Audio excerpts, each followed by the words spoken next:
Beredar video detik-detik mobil Barakuda Brimob terguling di KM 84 Tol Cipularang, Kabupaten Purwakarta, Jumat tanggal 1 Oktober tahun 2021 pukul 16 waktu Indonesia Barat.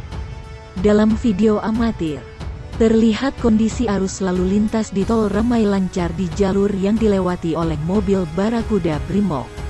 Tak lama kemudian, terdengar suara hantaman keras dari mobil Barakuda yang menabrak tembok pembatas. Terlihat kondisi mobil berasap usai terbalik dengan kecepatan tinggi.